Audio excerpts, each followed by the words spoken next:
በስመ አብ ወወልድ ወመንፈስ ቅዱስ አሐዱ አምላክ አሜን።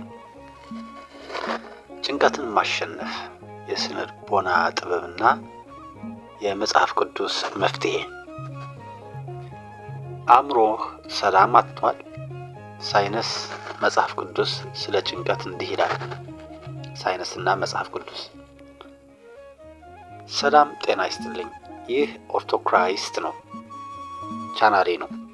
ዛሬ የምንነጋገረው በዚህ ዘመን ትልቁ የአእምሮ ህመም ስለሆነው ስለ ጭንቀት ወይም አንግዛይቲ ብለው የሚጠራውን የእንግሊዝኛ ንባብ ነው።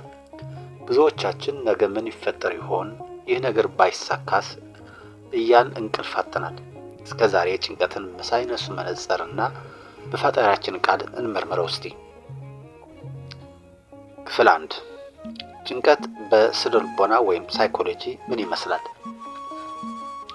በቅድሚያ ጭንቀት በስነ ልቦና ምን ይመስላል ብለን እንጀምር። ዘመናዊው የስነ ልቦና ሳይንስ ወይም ሳይኮሎጂ ጭንቀትን ሲገልጸው የወደፊት አደጋ በመፍራት አእምሮና አካል የሚያሳዩት የተጋነነ ምላሽ ነው ይለዋል። አየህ ወንድሜ ወይም እህቴ፣ አእምሯችን ሲፈጠር ለአደጋ ጊዜ የሚጠቅም ፋይት ኦር ፍላይት መፋለም ወይም መሸሽ የሚባል የተፈጥሮ ማንቂያ ተገጥሞለታል። ለምሳሌ አንበሳ ቢመጣብህ ትሮጣለህ ወይም ትከላከላለህ።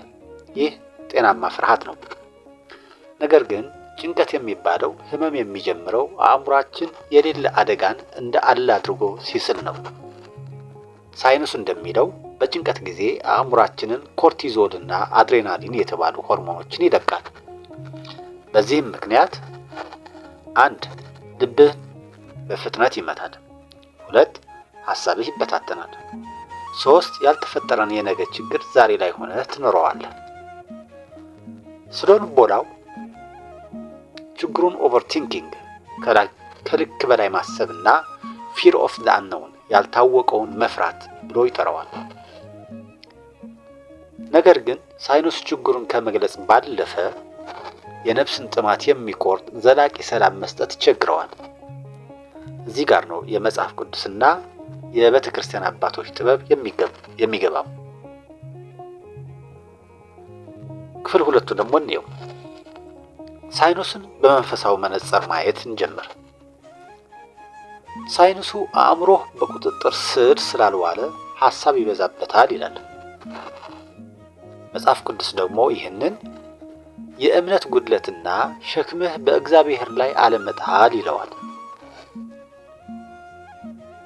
ቅዱስ ጳውሎስ ወደ ፊልጵስዩስ ሰዎች በጻፈው መልእክት ምዕራፍ 4 ቁጥር 6 እስከ 7 ላይ እንዲህ ይላል።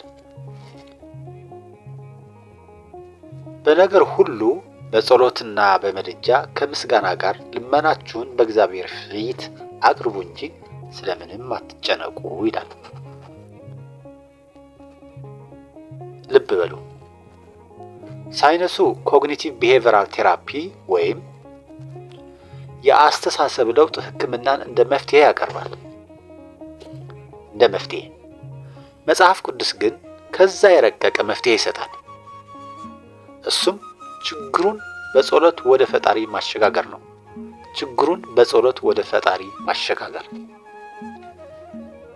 ጭንቀት በስነ ልቦና እይታ ሁሉን እኔ ልቆጣጠር ከሚል ፍላጎት ይመጣል።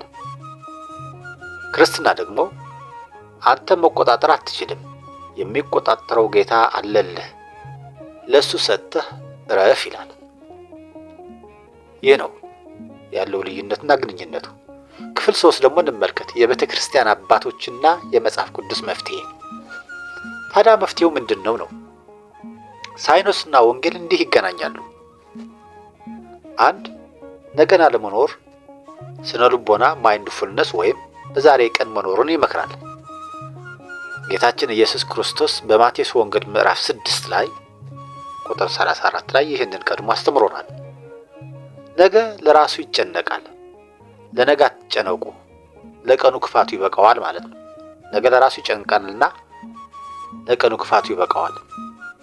ጭንቀት ማለት ዛሬ ላይ ሆነ የነገን ጃንጥላህ መዘርጋት ማለት ነው። ጌታ ግን የነገን ሸክም ለእኔ ተውልኝ ይልሃል። የነገን ሸክም ለእኔ ተውልኝ ይልሃል። 2. ሐሳብን ማቆም። ጭንቀት ሲመጣ መጥፎ ሐሳብን ይደጋገማል።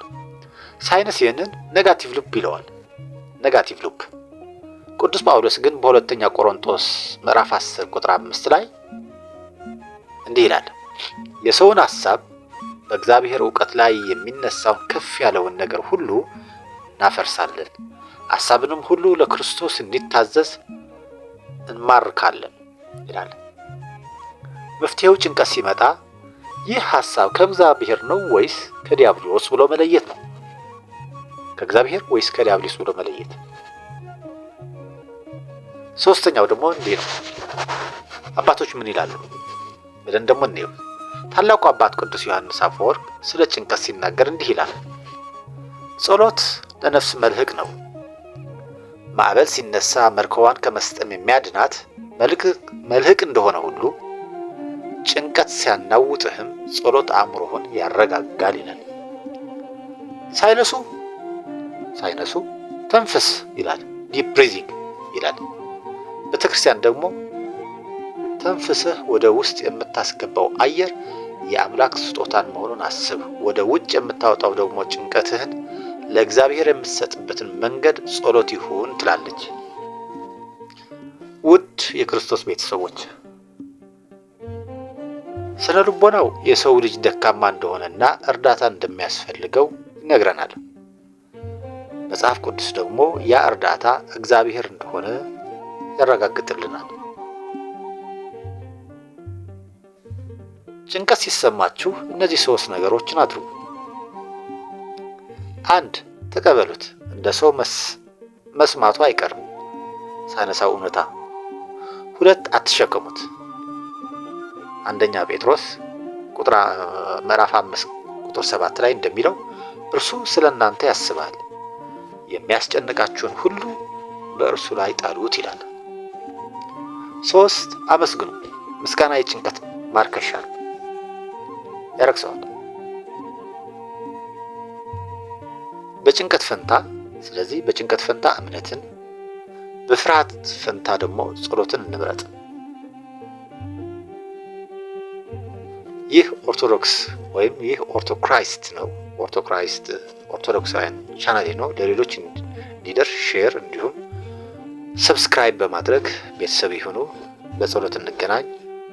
ቻው።